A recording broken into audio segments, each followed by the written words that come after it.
Hi friends, welcome to my channel Krisa's kitchen recipe.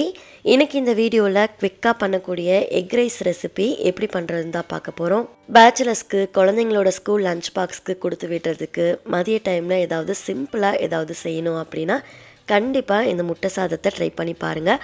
ரொம்ப ரொம்ப நல்லாயிருக்கும். இதோட ப்ரிப்ரேஷன் டைமும் பார்த்திங்கன்னா ரொம்ப கம்மி தான், சீக்கிரமாகவும் செஞ்சிடலாம். இப்போ வாங்க இந்த ரெசிபி எப்படி பண்ணுறதுன்னு பார்க்கலாம்.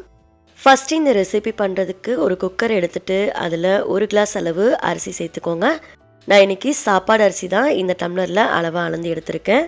இப்போது இந்த அரிசியை ஒரு 2-3 டைம் நல்லா வாஷ் பண்ணி எடுத்துகிட்டு வந்துடலாம். நல்லா வாஷ் பண்ணதுக்கப்புறமா அடுத்து இதில் 2 டம்ளர் அளவுக்கு தண்ணி சேர்த்துக்கோங்க. 1 டம்ளர் அரிசிக்கு 2 டம்ளர் அளவு தண்ணி சேர்த்தோம் அப்படின்னா குக்கரில் அரிசி வேகிறதுக்கு கரெக்டாக இருக்கும். தண்ணி சேர்த்ததுக்கப்புறமா இதை ஒரு 10 நிமிஷம் போல் ஊற வச்சுக்கோங்க. 10 நிமிஷம் போல் அரிசி நல்லா ஊறினதுக்கப்புறமா அடுத்து இதில் 1 டீஸ்பூன் உப்பு சேர்த்துக்கோங்க. கூடவே 1 டீஸ்பூன் எண்ணெய் சேர்த்துட்டு குக்கரை க்ளோஸ் பண்ணி அடுப்பை மீடியம் ஃப்ளேமில் வச்சு 2 விசில் விட்டு எடுத்துக்கோங்க. விசில் நல்லா செட் ஆகி வந்ததுக்கப்புறமா குக்கர் ஓப்பன் பண்ணிக்கோங்க.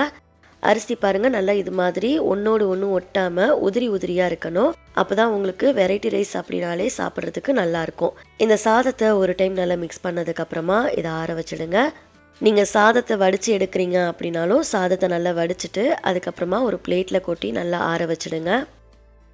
அடுத்து ஒரு பெரிய மிக்ஸி ஜார் எடுத்துக்கோங்க. அதில் 1 கப் அளவு பொடியாக கட் பண்ண கொத்தமல்லி சேர்த்துக்கோங்க. கூடவே 1/2 கப் அளவுக்கு புதினா சேர்த்துக்கோங்க.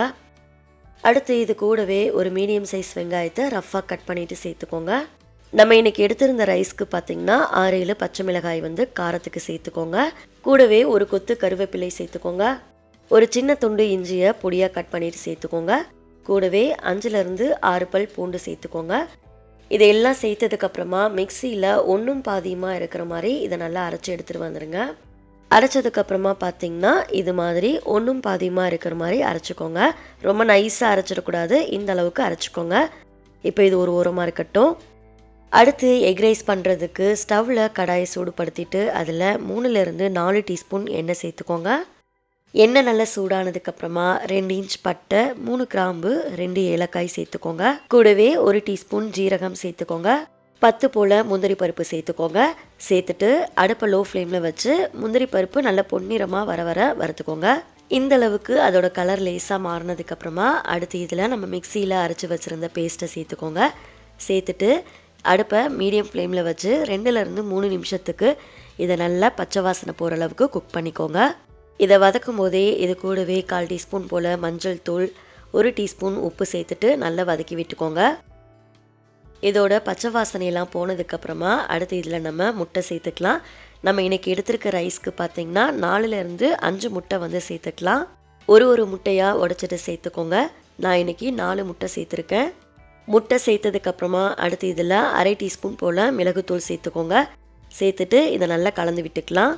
அடுப்பை மீடியம் ஃப்ளேமில் வச்சுட்டு முட்டையை நல்லா வேக வச்சுக்கோங்க. ஹை ஃப்ளேமில் வச்சிங்க அப்படின்னா அடி பிடிச்சிடும். அதனால் மீடியம் ஃப்ளேமில் வச்சுட்டு முட்டையை நல்லா கைவிடாமல் கலந்து விட்டுட்டே இருங்க. முட்டை பாதி அளவு வெந்ததுக்கப்புறமா இதில் 1 டீஸ்பூன் போல் மல்லித்தூள் சேர்த்துட்டு இதை நல்லா கலந்து விட்டுக்கோங்க. நம்ம சேர்த்துருந்த முட்டை எல்லாமே நல்லா வெந்து இது போல் உதிரி உதிரியாக வந்ததுக்கப்புறமா அடுத்து இதில் நம்ம வேக வச்சுருந்த ரைஸை உள்ளே சேர்த்துக்கலாம். சாதத்தை உள்ளே சேர்த்ததுக்கப்புறமா அடுப்பை ஹை ஃப்ளேமில் வச்சுட்டு நல்லா மிக்ஸ் பண்ணி விட்டுக்கோங்க. கடைசியாக இதில் ஒரு பச்சை மிளகாயை கீறிட்டு சேர்த்துக்கோங்க. கூடவே ஒரு கொத்து கருவேப்பிலை, கொஞ்சமாக மல்லி இலை சேர்த்துக்கோங்க. சேர்த்துட்டு இதை நல்லா கலந்து விட்டுக்கோங்க. அவ்வளோதான், நல்லா மிக்ஸ் பண்ணதுக்கப்புறமா இதை நம்ம சர்வ் பண்ண வேண்டியது தான். கண்டிப்பாக இந்த எக் ரைஸை வீட்டில் ஒரு டைம் ட்ரை பண்ணி பாருங்கள். ரொம்ப ரொம்ப நல்லாயிருக்கும். மார்னிங் டைமில் சமைக்கிறதுக்கு நேரம் இல்லை அப்படின்னா குவிக்காக ஏதாவது ரெசிபி ட்ரை பண்ணோம் அப்படின்னா இதை செஞ்சு பாருங்கள். வீட்டில் இருக்க எல்லாருமே விரும்பி சாப்பிடுவாங்க.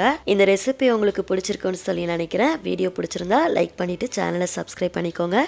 நெக்ஸ்ட் ஒரு ரெசிபி வீடியோவில் பார்க்கலாம். தேங்க்ஸ் ஃபார் வாட்சிங். பபாய்.